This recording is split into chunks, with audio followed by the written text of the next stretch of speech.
Разликата между медитация и трансово състояние е тази, че в транса много пъти изпадаме всеки ден по няколко пъти по естествен начин.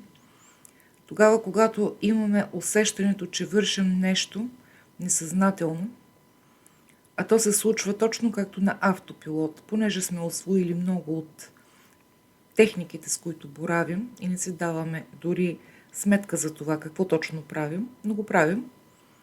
А медитацията е едно съзнателно настройване на тялото и на ума в взаимодействие, за да може от подсъзнанието да си намери разума онова, което му е нужно, с някаква цел.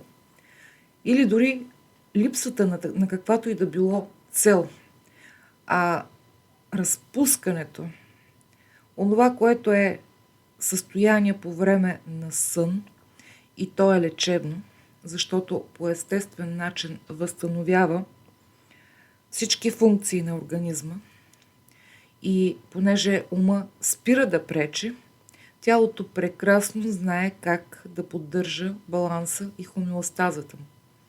Всичко онова, което е заложено вътре в тялото, то работи перфектно, без да му влияе ума с всичките мисли.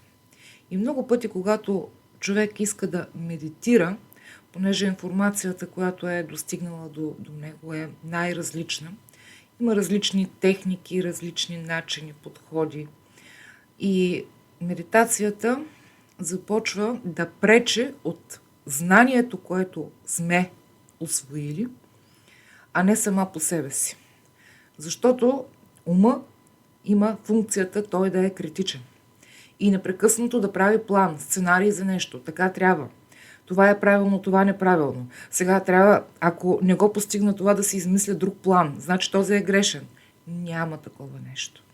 Всичко, което се случва естествено, какви мисли, какви усещания, всичко това идва от само себе си и това е медитацията. Без никакво усилие. Защото когато включим воденето от някой друг, без внушения такива, които не съвпадат с целта и истината на самия човек, те просто няма да проработят. Защото истината в човека е водеща. Дори да има някакво внушение пряко волята на човек, то просто отпада. Но е много важно на кого се доверяваме и кой как ни води. Затова е важно да избираме правилно онова, което на нас ни е потребно. Какво значи правилно? Интуицията много пъти е водеща. Много от хората, които водят медитации, те нямат познания. Те имат добри намерения и не винаги. Затова е важно човек да се доверява, но да знае на кого и каква е лично неговата цел. За да може човек да сваля напрежението от всичко отвън, което е като стимули и предизвиква някакви реакции, някакви усещания, много е важно по няколко пъти на ден да имаме възможност да тренираме ума си, точно чрез медитативни техники, които не изискват нито кой знае колко време, нито кой знае каква среда или техника, за да може това внимание, което ни е нужно, като концентрация, за да можем да фокусираме съзнанието си върху не само проблемите, а върху начините на решение, които колкото е по-спокоен ума, толкова по-ефективен е като работа. Затова от гледна точка на невробиологията, точно медитацията, това е техниката за трениране на вниманието. Концентрация в едно нещо, което първо има за цел да успокои и ума, и тялото, за да има правилна кореспонденция между тях. И оттам нататък, по чисто невробиологични възможности, всички възможни връзки, като невронна мрежа, да достигат до информацията отвън и отвътре, точно такава, която води до най-лесния и най-правилния начин на решаване на неща, които се появяват в ежедневието ни. Медитацията няма за цел да ни предпази от всички възможни проблеми на света, а има точно за цел да можем без излишен страх и без излишно напрежение да се справяме с ежедневието си и всичко каквото има в него. Не да отхвърляме проблеми, както ги наричаме, или това са просто някои от възможните ситуации, в които изпадаме, а да сме абсолютно концентрирани и да можем да правим много правилни преценки, с кое ние можем да се справим, без излишен контрол върху ситуациите, защото знанията на нито един човек не са достатъчни за всяко едно нещо. Затова сме толкова уникални. А да можем да знаем кое е в нашата компетентност, кое не, как да си намерим това, което ни е нужно, за да можем да стигнем до решението. Медитацията не прекъсва причинно-следствените връзки, които ги има на нивото, на което живеем в света. Тя е механизъм за фокусиране на внимание, на концентрация, на сваляне на излишните чужди мисли, убеждения и има за цел да ни даде начини за справяне с всичко, каквото има в ежедневието ни. Стресът е нещо много необходимо в живота на човека. Излишното е дистрес. Когато многото натрупвания стават прекалено много за човек и той не е разрешил много важни неща, а те са чакали в определено време решението. Умът работи така, че той да се справя с ежедневните задачи, но хедонистичната ни нервна система е така настроена, че всъщност да избягва абсолютно всичко възможно, което умът смята за трудно. Търси лесното. Търси онова, което може да отбягва, което може да прехвърля като отговорности на някой друг, за да не влиза в никакви трудности. И много лесно намира извинения и това повечето пъти е абсолютно несъзнаван процес. Намерим ли начин да се фокусираме и да търсим решение на проблема, а не бягство от него, тогава идва и вече правилната настройка и тогава реално се сваляме стреса, защото когато едно нещо е решено, умът вече не го мисли. Когато не е решено, колкото и да се заблуждаваме, че не го мислим, то някъде седи и си чака момента или някой друг да го свърши, или просто във времето не се разрешава.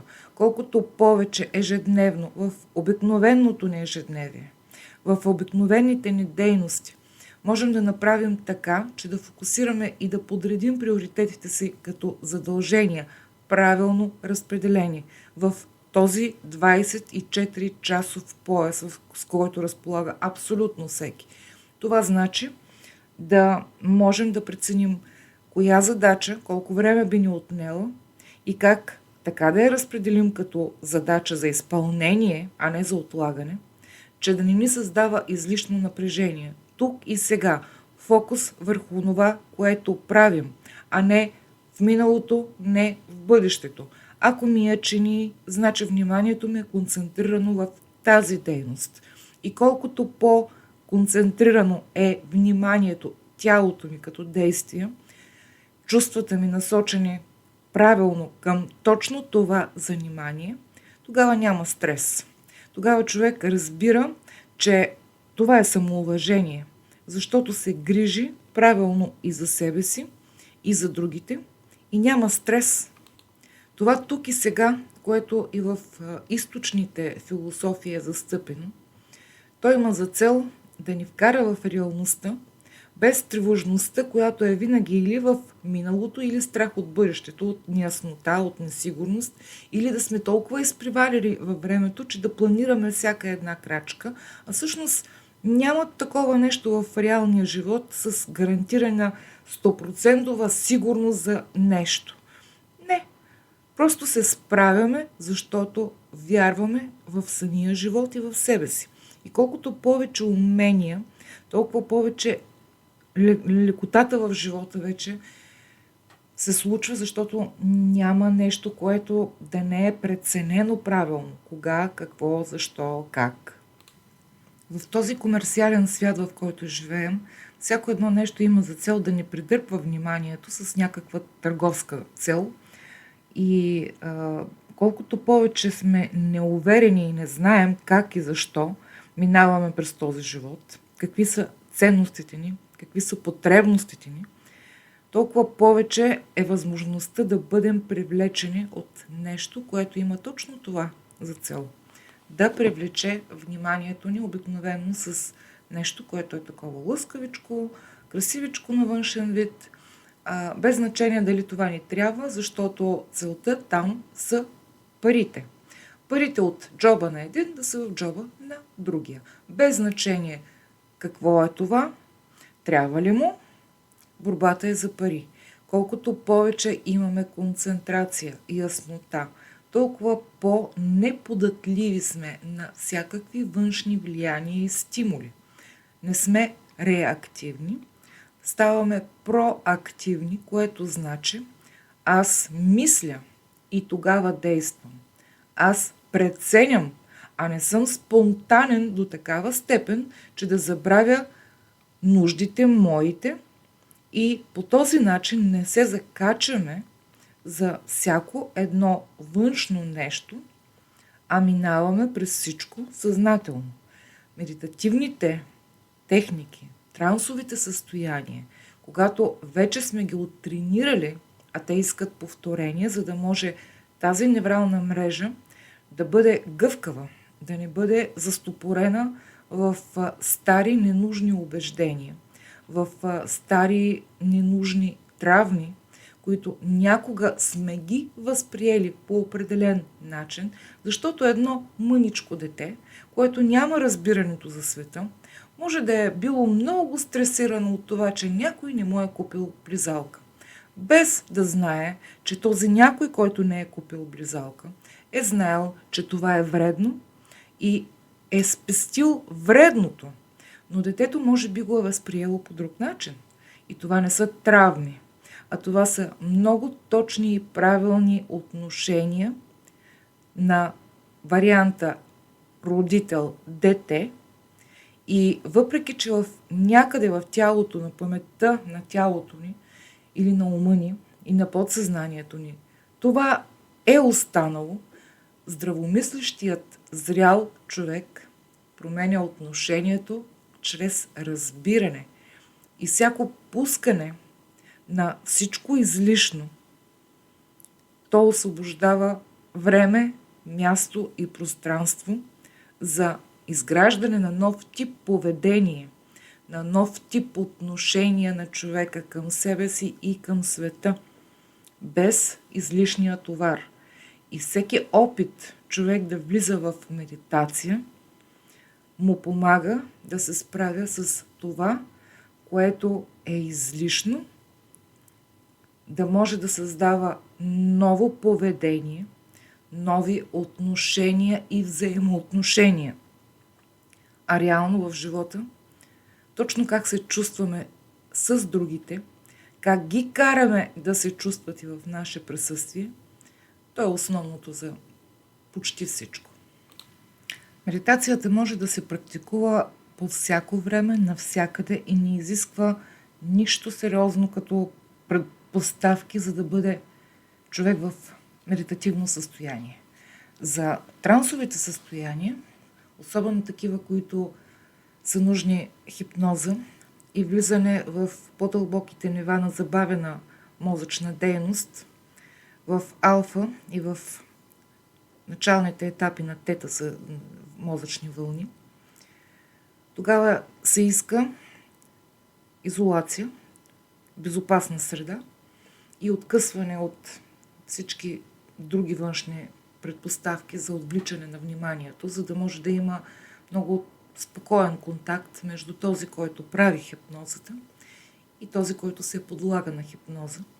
Защото под хипноза се достига много лесно до тези подсъзнателни програми, които съзнанието ги интерпретира като заплаха, като болка, като реактивност, такава, която вече има опитност, и тази опитност много пъти е напълно излишна, защото тя предизвика реакция. Тази реакция не винаги е адекватна на ситуацията реално, в която човек се намира. Премахването на такива блокажи, те са изключително лесни, но се изисква доверие, защото истината, която е водеща като усещания за клиента, който се подлага на хипноза, те са абсолютно недостъпни за хипнотизатора. Хипнотизаторът е човекът, който прави връзка на човека с самия себе си и евентуално може да вложи и ново убеждение, което да замени старото, и то да бъде абсолютно в пълен синхрон с живота на човека. Не изолирано, не внушено насилствено, не пряко волята му, а точно това, което му помага, за да може да живее живота си пълноценно. Ако сте опитвали лимон, много добре вече тялото е запомнило и вкуса, и аромата, и цвета. Всички сетива са били задействани, за да може да има вече памет. И ума така работи, че само спомена за това, което е било вече опитано, то задейства целият биохимичен процес и на тялото за части от секундата. По същия начин работят и много други усещания, които се задействат от външни стимули, които някога ние сме запаметили. Имало е лична опитност или през опитността на някой друг. Точно тогава идва на помощ и хипнозата, за да може всичко това да бъде преструктурирано като възприятие, като смяна на настройката, различното отношение към даден стимул. То може да бъде волево, контролирано, така че да не влияе по никакъв негативен начин на човека. Информацията може да бъде обработвана от разума, съзнателно и избирано поведение, което да е абсолютно контролирано и в полза на самия човек. Друго, което е важно, че умът работи така, че му е нужно време да изгради нови неврални пътеки, което значи иска се повторяемост, зависи от целта. Както при спортистите е нужно тренировки, за да постигне човек определен успех, определена цел, така и медитацията или транса, той има за цел да изгради новото, но да бъде така вече свързано в ума, че да работи по най-бързия начин, защото дори най-ценното нещо, което е вложено, когато то не се употреби, просто се разпадат тези невронни пътеки. Нужно е повторение, нужно е упоритост, за да може да се преодолее мързела и онова инертното, което хедонистичната ни нервна система ни кара да търсим лесничкото, да не излизаме от зоната си на онова, което ни е запаметено и го наричаме комфорт, а всъщност то не е комфорт. И колкото по-упорстваме волево, толкова повече резултат може да даде всичко това, което съзнателно избираме. Ако е насилствено, ако е така заради някой, ама чул или казал някой, това не работи. Съзнателно избор от всеки според свободната му воля. И когато той напълне с лично собствената си енергия това, което желае лично човека, тогава има резултат. Информацията отвън може да помогне, но решението винаги трябва да е лично. и готовност не просто само за решение, защото решение без действие е абсолютно излишно. Който пожелае, мога да му помогна, но само и единствено, повтарям, лично решение с ясна цел, че това не разрешава всички проблеми на света, но то е крачка в намиране на начините и за справянето окончателно с тях. Благодаря.